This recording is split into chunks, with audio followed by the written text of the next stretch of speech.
Hello, কি অবস্থা সবার? আজকে আরও একটা গুরুত্বপূর্ণ ক্লাস তো সবগুলোই গুরুত্বপূর্ণ, তবে হচ্ছে আম, বিশেষ করে টেন্স শেখার জন্য এই ক্লাসগুলো মানে খুবই গুরুত্বপূর্ণ। তো আমাদের হচ্ছে আজকে আমরা একটা জিনিস শিখবো, সেটা হচ্ছে কনজুগেশন অফ ভার্বস।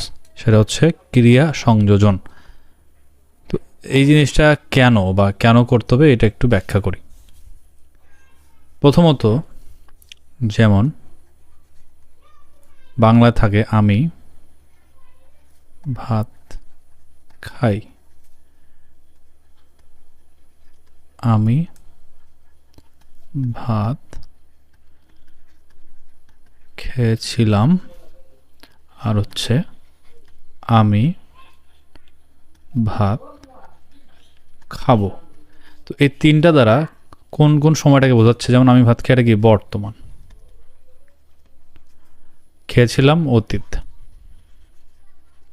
খাবো এটা কি ভবিষ্যৎ। এখন ইংরেজিতে আমাদের এই যে যেমন বাংলায় খাই, খেয়েছিলাম, খাবো, একটা ক্রিয়া দ্বারাই বোঝাচ্ছে যে হ্যাঁ, মানে এর সাথে শুধুমাত্র খেয়েছিলাম লাম যুক্ত করলাম আর খাবো এরকম যুক্ত করার কারণে অতীত ভবিষ্যৎ নির্ধারণ করা যাচ্ছে। তবে ইংরেজিতে হয় কি, যেমন আই ইট রাইস, এটা প্রেজেন্ট। আই অ্যাট রাইস, এটা পাস্ট। কিন্তু আই উইল ইট রাইস, এখানে দেখেন ইটের আগে একটা উইলের কারণে এটা কি হলো, ফিউচার টেন্স হয়ে গেল। তার মানে একটা জিনিস আমাদের বুঝতে হবে, সেটা হচ্ছে ইংরেজিতে ভবিষ্যৎ নির্ধারণ করার জন্য তেমন কোনো মানে ওই ভার্বটা আর কি ভবিষ্যৎ নির্ধারণ করার মতো তেমন কোনো নেই। সেটা হচ্ছে অক্সিলারি ভার্বকে সংযুক্ত করে আমাদেরকে ভবিষ্যৎকে নির্ধারণ করতে হয়। তো এটা হচ্ছে বাংলা আর ইংরেজির মধ্যে এটাও একটা গুরুত্বপূর্ণ পার্থক্য। এখন আসা যাক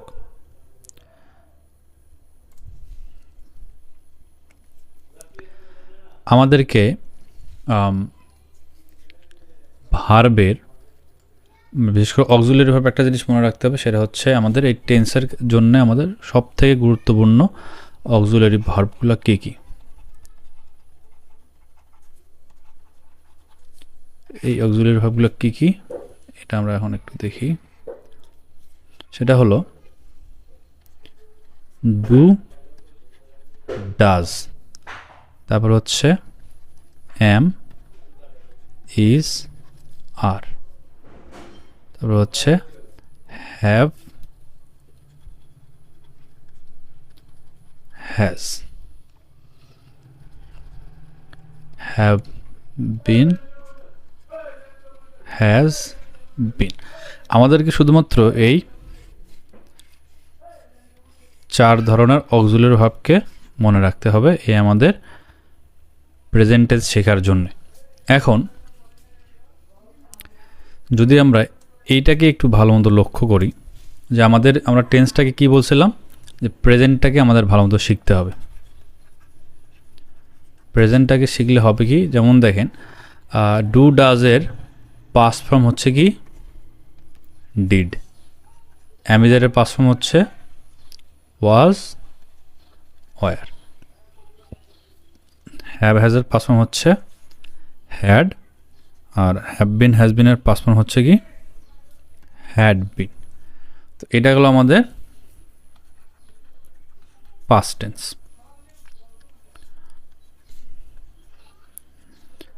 এখন আসেন হলো ফিউচারে। তাহলে আমাদের একটা জিনিস মনে রাখতে হবে যে এই ডিডটা কিন্তু নতুন কোনো অক্সিলারি ভার্ব না, এটা হচ্ছে কি do R ডাজের past form.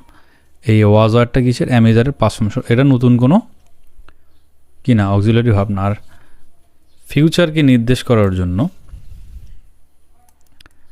Shall R will ব্যবহার করা হয়। এখন এই অ্যামিজারকে আমরা জানি কি, এটাও আরেকটা নাম আছে বি ভার্ব। তো এই যে শ্যাল অ্যাম, শ্যাল উই এভাবে না লিখে আমাদের লেখা হয় কি শ্যাল বি, আর হচ্ছে উইল বি।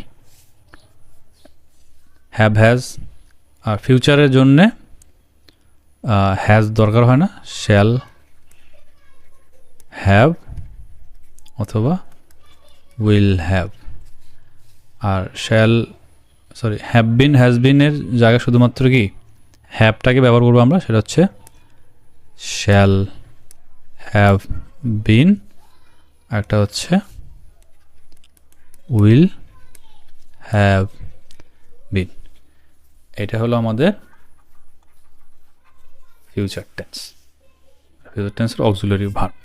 তো এই একটা জিনিস আমাদেরকে মনে রাখতে হবে। আর একটা এক্সাম্পল আমরা, এটা আপনারা স্ক্রিনশট দিয়ে রাখতে পারেন,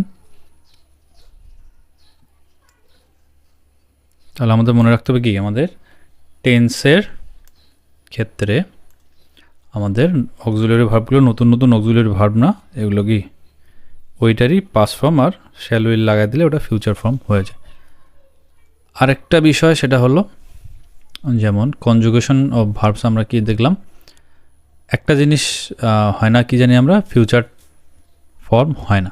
তাহলে কি কি হয় সেটা একটা দেখি। প্রেজেন্ট হয়, পাস্ট হয়, আর হচ্ছে পাস্ট পার্টিসিপেল হয়।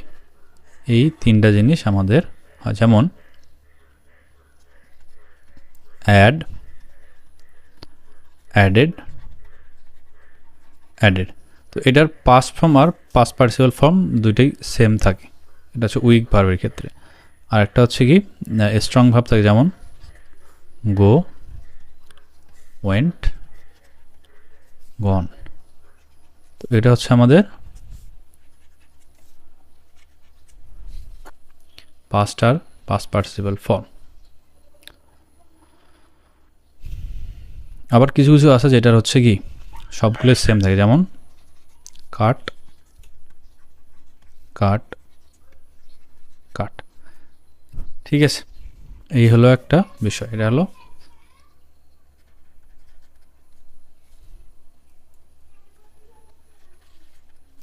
উইক ভার্ব, আর এই দুটা হচ্ছে স্ট্রং ভার্ব।